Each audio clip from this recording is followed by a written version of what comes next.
A message from the world.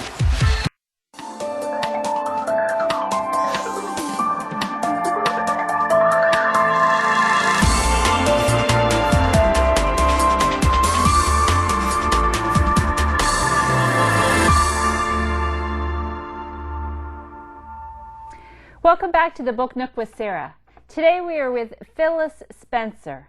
Phyllis Spencer is a business owner, wife, mother, and now novelist. Writing has been a long-term interest, having written for publication since high school days. Phyllis has degrees in English and journalism from the University of Western right here in London, and writing credits in numerous of magazines, corporate publications, and nonfiction work, including a book on investing in timeshare vacations. Divisions is her first attempt at writing fiction. She is the mother of 3 adult children, the youngest whom has Down syndrome.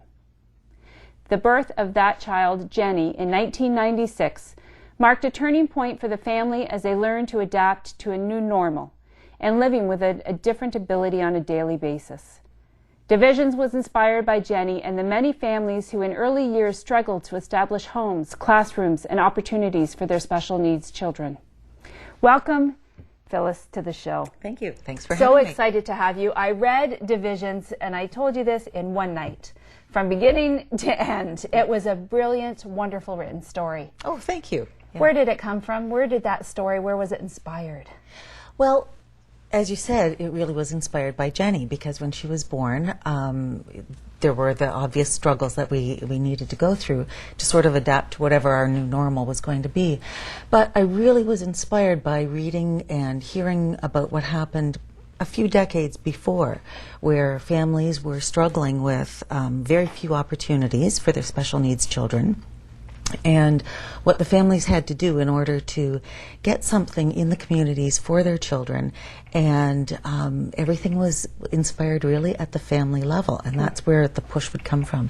So I did a lot of reading, and ultimately that was the inspiration. Can you tell us more about what life was like back then and decades ago when we were caring for special needs children? Well, from what I understand and people I've spoken to, there really wasn't much available for our kids. So they may have, and I'm speaking specifically about Down syndrome in this case, so that's the area that I was focused on. But there was some rudimentary schooling that was available, so kids would maybe go for, 2 or 3 years of school, but there really weren't any opportunities beyond that. And at a parental level, the families would get together and come up with things for their kids so that they could learn, so that they could do, because parents were able to see the potential where other people weren't necessarily able to do that. And it's that drive that pushed people to go against some really thoroughly ingrained notions, because it was typical that children would be institutionalized within a couple of years of birth. And I remember finding a book where it was a medical book, and it was written in the 1940s, and the advice to doctors was to advise families, don't let the child and the mother bond. Break that before they could fall in love with each other, and that way the child could be put in an institution and the rest of the family could have a normal life. Wow, so you've had this life experience with Jenny, Yes. and we have a picture of Jenny here today. She's with us. And that life experience with your family and coping and learning as you go, Sure. plus all the reading and research you've done. Yes. And that's what created Divisions. It is, yeah, that's where it came from. Divisions is a fiction story. It is, absolutely. Take us through the beginnings. How did you sit down and say, today I'm going to write a book? How did you get going? Oh gosh, it's not any one particular thing. It's a whole lot of little things, and sometimes you sort of get these ideas and they seem like they have nothing to do with each other, but eventually they do. So the setting for Divisions is Kingston, and Kingston came to mind as a setting because I had a friend who lived there, and she said it's a city with so many divisions in it, and she noted that there were the people who live in Kingston because of somebody they have in the prison system, so they may have a family member who's incarcerated. And on the other side of that, there are the students, and there are the government workers, and the hospital workers, and people who work at the university, and there's quite a division in that way. So when she talked about that, I thought, divisions, that's a good setting for a novel. And divisions in the world with you know, kids that have special needs, and the rest of us that maybe don't understand that as well as we should. Absolutely, yes. And I think sometimes we focus on what's different rather than, you know, what's the same about all of us. Or what we could learn. Exactly. From our kids. Yeah, very much so. Yeah. So give us that first little bit of divisions. Give us that little bit of who are the characters and where are they going? Well, the principal characters are a set of twins, Eleanor and Elizabeth. And Elizabeth is the twin who's born with Down syndrome. And Eleanor is her typical twin. So what happens is that Eleanor is told all her life that the other twin has passed away. And she has a sense that that might not be true, but it's denied whenever she tries to talk to her family about it. And ultimately, it's not giving away anything with the book, but ultimately they connect. So that's the basis of the story. And it isn't actually that unusual, because I was reading just within the last month or so about sisters who were separated at birth because one was disabled and she was put in an institution. This was in Eastern Europe. And then the family eventually came to Canada, but the sisters found each other.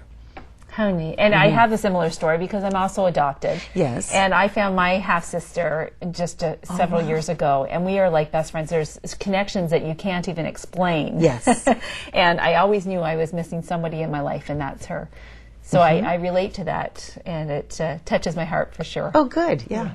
Now, I know the two characters in this story. Yes. Can you give us a little description of who they are, especially Betsy and Eleanor? Well, Elizabeth eventually is called Betsy, and Elizabeth, as a child, is put into an institution, and in this case, it's in Aurelia, where a lot of people with Down syndrome were put in the 50s and the early 60s. And so she becomes, in later life, somebody who's being integrated into the community. And that's sort of the backdrop of the whole story, which is the whole changing landscape of the social mores and the health care that was happening in Canada at that time. So it's a bigger landscape, and then within that, there's a couple of people demonstrating it. Eleanor, who is the typical twin, she becomes a teacher, and she becomes a teacher in a setting that was also true in this area, where at that time there was a shortage of teachers, and people were being put through I guess accelerated programs where they could become teachers with a high school education and then 6 weeks of training and supervision. We have changed. Things have really changed in that regard, absolutely. But for research, I actually went to Stratford, where that school was, and which has now been changed into a totally different type of facility, but it's still there. The building is there. I've spoken with a couple of people who attended that school, and eventually the two girls end up in Kingston, and they find each other, but they don't know that they have found each other. And then Betsy, of course, it's never really clear that it matters to her. Yeah. And I love how in the story you take it in so many different angles. So you think this is the moment she's going to find her. Yes. And then all of a sudden something happens and it takes us kind of on a twist. Oh, good. Okay. And love that kind of interweaving twist that happens throughout the story. Good. How much of it is real in your story? Because obviously you've got your own personal experiences with a child with Down syndrome. The parts that are real and were very easy to write are the parts around Betsy and her day-to-day life. So the fact that Betsy really enjoys her food, and the fact that she tries to sneak more cookies than she's really supposed to be taking, that's totally real. In our house, anyway. That's not true for every child with Down syndrome, but for Jenny, yes. The fact that there weren't opportunities, and people like Betsy were longing for opportunities. So she would see the kids walk by going to school, and she wanted to go to school and didn't understand why she wasn't able to, because there really wasn't any place that was set up to accommodate people like her. So that's very real, although that's historical, so that hasn't actually happened to me. But from speaking to people who had people of that age group and that era, that's definitely what was going on. As we return to the Book Nook with Sarah, you will hear more about Jenny, about Phyllis Spencer, and her story Divisions, right after the break.